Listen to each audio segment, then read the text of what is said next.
What's up, you guys? Sisma here, and today I'm bringing you guys a new deck profile. Now, as you can see by the title of the video, I'm bringing you guys an Elemental Hero deck profile. But what makes this version different from previous I've posted is that the build is more fusion focused. Elemental Heroes, or the hero archetype, has taken a turn with its playstyle resorting to more of a protect the castle style build with Dark Law. Protect the castle means you have one boss monster and like certain back row. Although Dark Law is like incredibly powerful, I don't feel like the hero archetype should build around it. I built this deck to purely focus on the fusion aspect of heroes, although spoiler alert, I do play XYZ in the extra deck. But for the most part, I focus on fusion summoning and like hero beatdown style of play. Feel free to use my build as a base for your deck you may want to build, but keep in mind this isn't a competitive build in any way. I mean, you can win some games with this, but it by no means, like, don't take this to a regional and expect to get top 10. This is more focused on fun. I built this deck with having fun in mind and being able to summon my favorite heroes and the ones I feel could win games. So without further ado, let's get into it. So starting off with the monster lineup, we start off with 2 Vision Hero Vion, because he's one of the most important parts of fusion summoning with heroes, because he sends a hero from the deck to the graveyard. You'll most likely be sending Shadow Mist, because Shadow Mist, once it hits the grave, it lets you get another hero to hand. And he has a second effect which you could activate that same turn, is where you can banish a hero from your graveyard to add polymerization to hand. So you can see his importance right there. All you need is for him to normal summon and basically just get the ball going from there. You can send Shadow Mist gets your card, and Vion can banish the Shadow Mist, getting you a polymerization. Since you are playing heroes in the hand, you should have, you'd have more cards, but he's really important in the deck because he gets basically the ball rolling. He really does support the deck, and I really would like to see more Vision Heroes in the upcoming future. 2 Shadow Mist, because basically if she special summons, she lets you add a change, quick play spell or trap, and when she's sent to the grave, she lets you add an elemental hero to your hand from your deck. Not an elemental hero, I'm sorry, a hero from your deck to your hand. So if you can send her to the grave and add yourself another Vion, but what you're going to be most of the time doing with her is adding yourself an Honest Neos. But for the most part, that's all she does. When she special summon, adds a mass change. She's very important in this deck. 1 Elemental Hero Blazeman, because he has that Vision Hero Vion effect where you could add a polymerization to your hand in the main phase. But he also has the effect that makes him really special, is that he's a Foolish Burial, but whatever he sends, he pretty much becomes. For example, if I send a Vision Hero Vion, he has Vion's attack now, and he's a dark attribute. For example, if I send Neos Alias, he'll become light and he'll have 1900 attacks. So therefore you can see the versatility in this guy. He's pretty good with the deck, because you can send Honest Neos and he'll become 2500, and you could attack, activate mass change, and you guys get the idea if you've played heroes before. But for the most part, he's a Foolish Burial or a polymerization searcher. Remember, each effect is once per turn, but he's really important for the fusion aspect of the deck because he searches polymerization, and you need polymerization to get this deck going. So you play 2 Elemental Hero Honest Neos because basically it just provides such a big help for heroes taking down big boss monsters. For example, you can just normal summon Blazeman. Honest Neos, what he does is he'll give a hero monster 2500 attack. So for example, we just saw Blazeman, he's at 1200. Adding 2500 would make him 3700 attack, which is by far very respectable. So you just run him at 2, and you basically have to discard. He doesn't necessarily need to hit the graveyard. Next, for like the OG part of the deck, like for all the hero fans, I play these guys. These are my favorite heroes, and these are the ones I feel like can do some really good things together in a hero deck. So I play 1 Bubbleman for the reasons that are pretty obvious. You can special summon him if he's the only card you have in your hand. So what you do is most of the time you use all your, if you have him in hand and you don't really want to use him to make any like absolute zero or acid or anything like that, you basically hold him in your hand, you get rid of your hand, and then you special summon him for extra damage or things on that sort. But most of the time what I use him for is making hero fusion plays. So Bubbleman's great at 1. And what's cool is sometimes in the game when you use all your hand, if he's the only card you control, let's say you top deck into him or into an emergency call, you could activate emergency call, add a Bubbleman, special summon Bubbleman, and draw 2. So that's pretty cool. Next, I like to play 1 Elemental Hero Wildheart. He's basically just immune to traps. He's unaffected by trap cards, and he's 1500. He's an Earth. He's an Elemental Hero. One of my personal favorites. Neos Alias. 1 Elemental Hero Neos Alias, because he's 1900 attack. He's a light monster for Mass Hero Koga.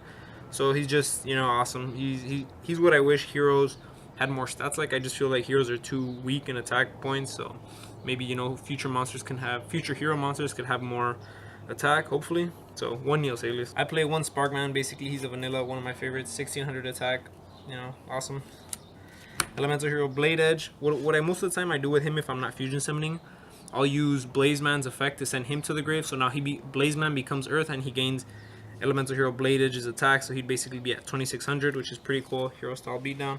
So one Blademan. Finally, one Elemental Hero Prisma. He pretty much can count as any fusion material you need. He's 1700 attack, and he's a light target for mass change. So pretty respectable stats, and that's why I love him and I run him at 1. Next, you play 2 King of the Swamps because you can discard him and search Polymerization, or what he can count as any like fusion material as long as the other one is the same. So for example, let's say I'm trying to make again Elemental Hero Shining Flare Wingman. He can count as Flare Wingman if I use Polymerization and Sparkman, which is relatively easy. It's not as hard as you guys think or may think. But yeah, so that's why I run him at 2, and he's, you know, Polymerization Searcher. I like to play 2 Goblinberg because it, you know, you can normal summon them, special summon a hero most of the time, all special summon Shadow Mist to get that change quick play. And he also gives you the option of going into some rank plays. So Goblinberg is, for me, he's a must at 2, plus you can search him with Rhoda. But once we get Elemental Hero Solid Man, if you guys don't know what he does, check out my video on that. He's basically this guy, but he's a hero. So once we get Solid Man, these guys will be Solid Man, but for right now, we play Goblinberg. I like to play 1 Gofu because he's instantly a Decode Talker, and since we are playing that like beatdown style deck, so instant Decode Talker, what more can I say? Next, I only play 3 Hand Traps because I feel, you know, every deck needs at least 1 or 2 Hand Traps. 1 Maxi because it's just so powerful. This is a go second deck, so you want to go second every single time just to get as many resources as you can, and the way you play this deck is you wait to see what your opponent has, then you build then you make the fusions that help you best in that situation. So top decking into a Maxi is pretty awesome because it can stop your opponent right there, or, you know, it can just give you more draws, more resources, which is just better for you. And Effect Veiler, because I feel like Effect Veiler is such an underestimated card in this meta. It's definitely not the strongest, but stopping a monster's effect during your opponent's main phase is pretty big. For example, you can stop Utopia the Lightning, you can stop Double Helix, you can stop a number of things, and I just feel like Effect Veiler is one of my favorite hand traps to play, and it can stop some pretty big things, so I play it at 2 and 1. So that's pretty much it for the monster lineup. Let's get into the spells.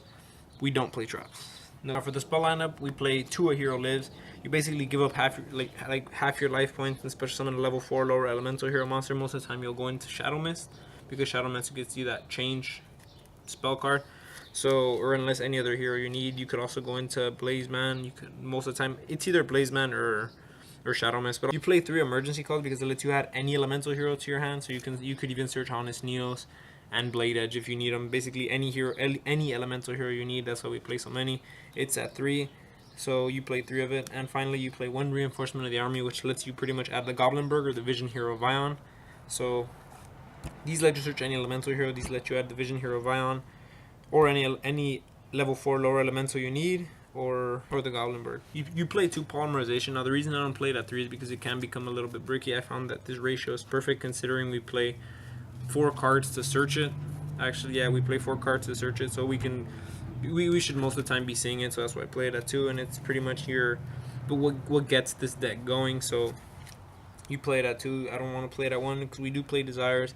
We don't want to banish it, and we want to see this card either in our opening hand or a card to get it. So we play it at 2. Next, we play 2 Mass Change and 2 Form Change. What Mass Change does is basically you target a face-up hero you control, send it to the graveyard, and you special summon a mass hero with that attribute. So for example, if you go Shadow Mist, you can go into Dark Law. If you go Bubble Man, you go into Acid. Basically, the mass hero that corresponds to that monster's attribute. So for example, if we go into Blazeman, we can go Goka. And then what Form Change does is you target a hero fusion monster from your deck on the field. You send it back to the extra deck, and you special summon a mass hero with that level. Now what's so awesome is that the fusion elemental heroes are mostly all of them level 8. So what you do is you could, for example, let's say we have elemental hero Wild Edge on the field, who is a level 8 earth monster.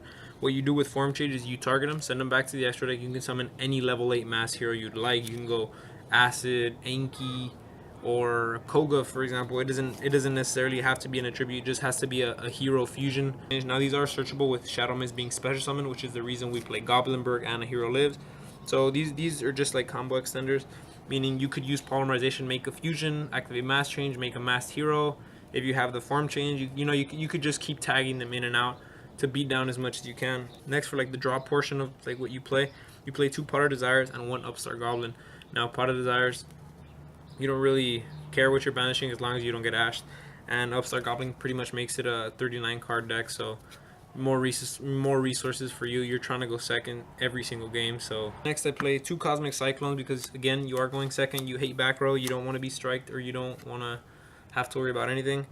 So 2 Cosmic Cyclone. Also for the reincarnation, you know, getting on activation, you could chain, banish it, and now you won't have to worry about the Trickstar coming back later. And since we are going second for the last 2 cards, I like to play a Dark Hole and a Regeki because 2 board wipes are better than 1. So that pretty much completes it for like the deck. Now let's get into the extra deck. So let's take a look at the extra deck and let's see what we have. You know, spoiler alert, already told you guys, we play Utopia the Lightning and Decode Talker, but feel free, if you don't have Utopia the Lightning or don't like to play Decode Talker, feel free to take the Gofu out and play any other elemental hero you want, and play any elemental hero fusion you'd like. I just feel these are the ones I can go into consistently, and they can, you know, do potential damage in the game.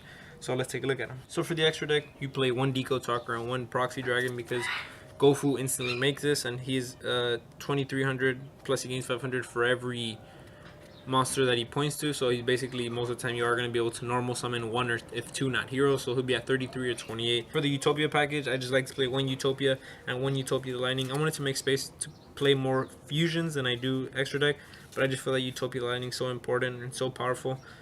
Being able to beat over monsters like Crystal Wing and any other big boss monsters you guys know of. I just feel like Utopia the Lightning is such a really strong card, and if you have them, play them. If not, feel free to put any other 2 heroes you'd like. For the Vision heroes, I like to play Vision Hero Trinity because again, you are playing you are playing a lot of hero monsters, so all you need for him is 3 hero monsters, and he's pretty much a game ender. His attack doubles, so he'll be at 5,000, and he could attack all monsters your opponent controls, but he just can't attack directly. So he's pretty much, if you can summon him and your opponent has no back row or they have like nothing, he just pretty much gets over anything. And if you honest Neos, he's 7,500 and could attack all your opponent's monsters. So he's just pretty much a game ender if you can make him. And if your opponent doesn't have an out to him, that's pretty much a game. Call it a wrap, bag it up. Vision Hero Adoration is another one of my favorite heroes. I feel, again, I always say it, Vision heroes need their own archetype. They just have such good extra deck monsters, and their only 2 main deck monsters are pretty good. I mean, Witch Raiders and whatever. But Vision Hero Vion is such a good card. I'd like to see more Vision Heroes. But for the most part, all you really need for this guy is 2 hero monsters. And what he does, you can target a hero and an opponent's monster and pretty much lower that monster's by the hero's attack. So for also a mass change target, and he's for Dark Law or Anki, and he's a form change into any level 8. So again, keep in mind these are level 8, so these can be form changed into any mass hero level 8s. For the only mass heroes I play are Mass Hero Acid because easy with Bubble Man, plus Blazeman can send, and Blazeman can pretty much make any of these. But I like to play 1 Mass Hero Acid. He blows a back row. Koga gains 500 attack for each monster your opponent controls, and he also has that Vision Hero Adoration ability where you can banish a monster from the graveyard and lower the monster's attack by that amount. So pretty much, if I banish Neos Alias, I can lower an opponent's monster's attack by 1900, plus he gains the 500 for each monster your opponent controls, making him pretty beefy. I like to play 1 Dark Law because, again, Dark Law is such a great card, but instead of going to the graveyard, everything is banished instead. And if your opponent adds a card from their deck to their hand, you can pretty much yank one out. Dark Law is pretty bust. I like to play 1 Elemental Hero Wild Edge. Basically, again, like Vision Hero Trinity, could attack all your opponent's monsters, and all you need to make him is Elemental Hero Wild Heart and Elemental Hero Blade Edge. Next one, Elemental Hero Plasma Vice. All you need is Sparkman and Elemental Hero Wild Edge, and what he basically does, you can discard a card and target an attack position monster your opponent controls, send it to the graveyard, plus he does piercing damage. So also one of my favorite heroes. 2600 attack. He should have been more, maybe 3 grand, I don't know. 1 Elemental Hero guy because he halves a monster's attack, an opponent's monster's attack, and he pretty much gains that. So next we play 1 Elemental Hero Shining Flare Wingman because you can make him with King of the Swamp and Sparkman, which is pretty easy to do. So I just like him. One of my favorite heroes. Pretty awesome to do. And if he destroys a monster, he pretty much burns your opponent for that amount. So 1 Elemental Hero Absolute Zero because he blows up the field once he leaves, and 1 Elemental Hero The Shining because that pretty much wraps it up for the extra deck, guys. So thank you guys for watching. I really appreciate it. Let me know what you guys think of the deck in the comment section below. Let me know if there's any cards you would play and any elemental heroes in the main deck you guys would switch, or any cards you feel I am missing. I always like reading the comments because, you know, it always gives me new ideas and new things to, you know, maybe play into the deck. And maybe there's somebody, one of you guys out there who has more experience with heroes. So I'd be more than happy to hear that. Like if you liked the video. So without wasting more of your guys' time, I really appreciate it. Thank you guys for watching. And Sesma is out. See you guys next time.